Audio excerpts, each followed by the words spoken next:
spite of all the cuts to these technical programs, what percentage of your graduates are going on to college?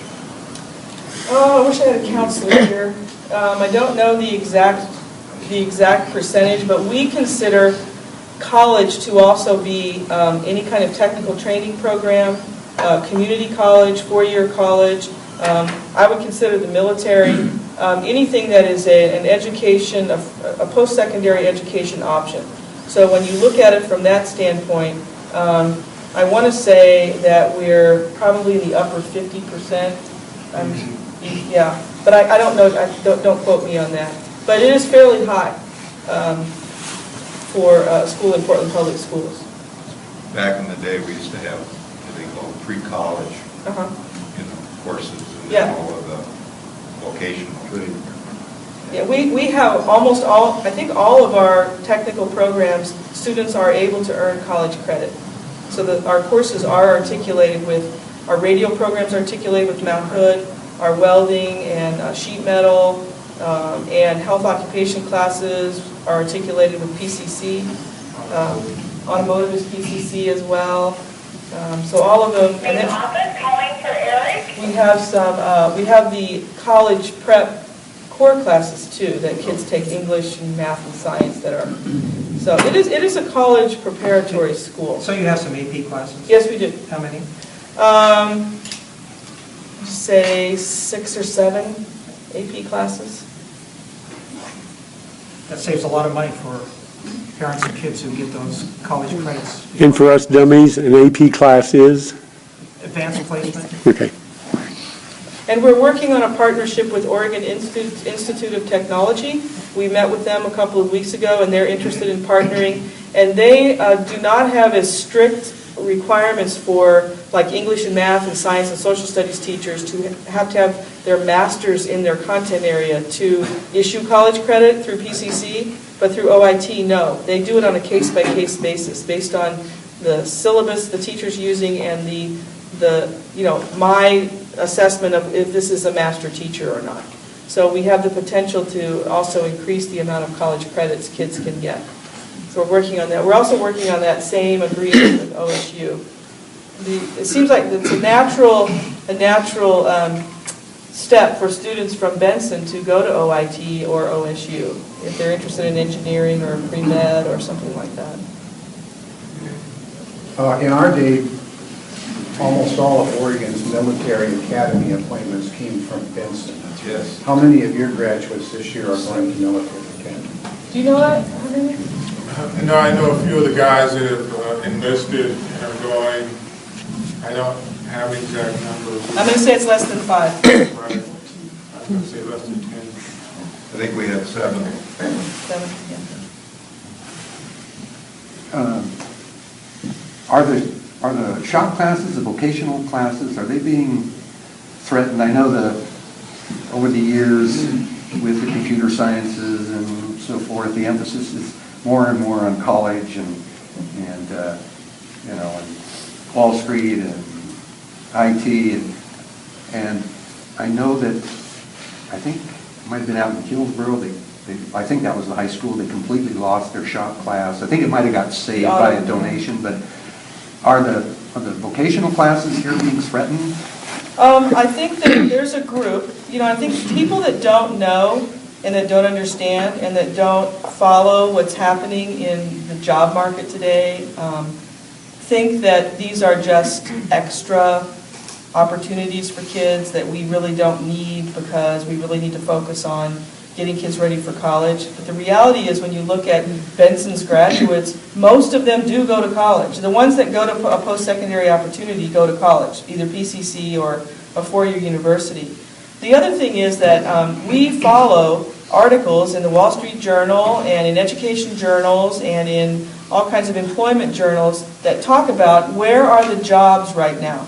And the jobs that they can't fill are jobs in manufacturing, and there's going to be a huge retirement of people who are in the trades, all trades, over the next 5 to 10 years, and there's nobody to fill those jobs. There's not enough people currently being trained who will be able to take over. And the real life example of that is that we have these partnerships that provide apprenticeships for kids. There's an organization called Youth Apprenticeship Training Program, I think.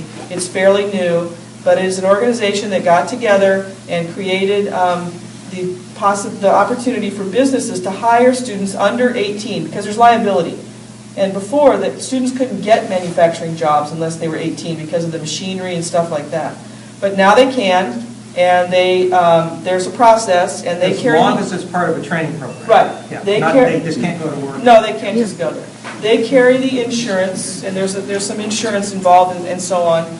But we had Tice Industries, PCC Structurals, Gunderson, and one other place that came here and interviewed. We had over 55 students apply for a position at each of those places. So we had like 3 or 4 positions that were these paid internships for students under 18. So we particularly target juniors who will then work for these places for 2 years and get on-the-job training as well as, and we train them here because our instructors are in communication with the businesses and helping our instructors understand what it is they need to know.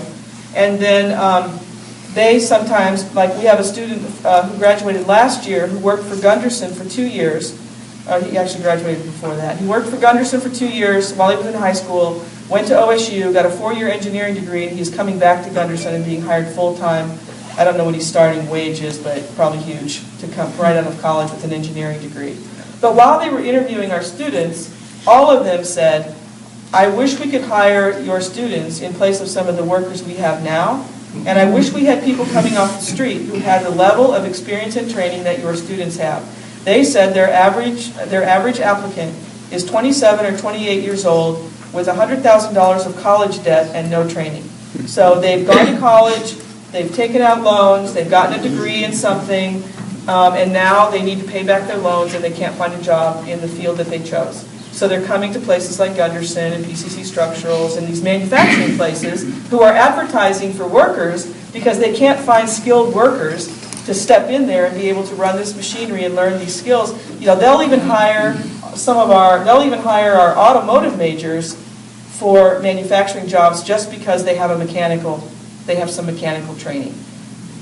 So that's, I think that we would be foolish to get rid of these programs. Oh, I wasn't suggesting that at all. But yeah, there are people who are saying, oh, you don't need that, you don't need that. But the thing is, there is now starting, there's a lot of talk and articles written about questioning this idea that we should have so many college graduates, that we're training people with degrees in a lot of useless,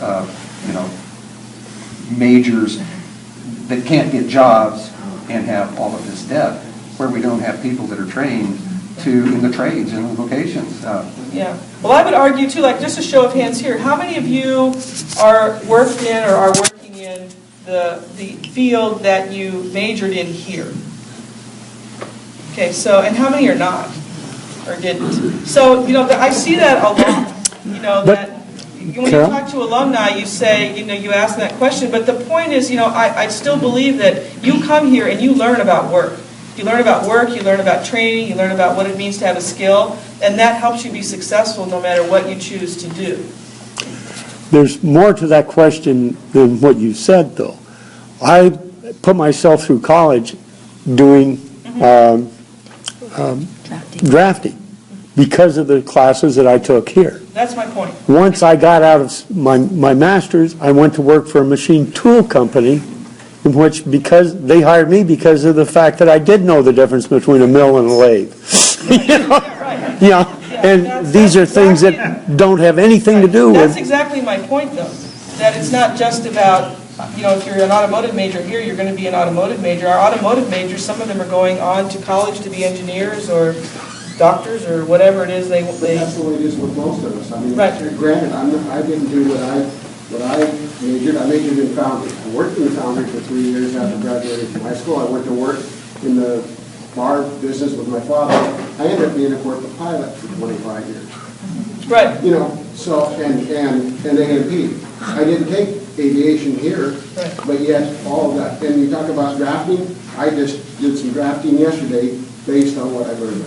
Right. So that's the message we have to get out to those people who say, well, your students aren't even going into those fields. It doesn't matter.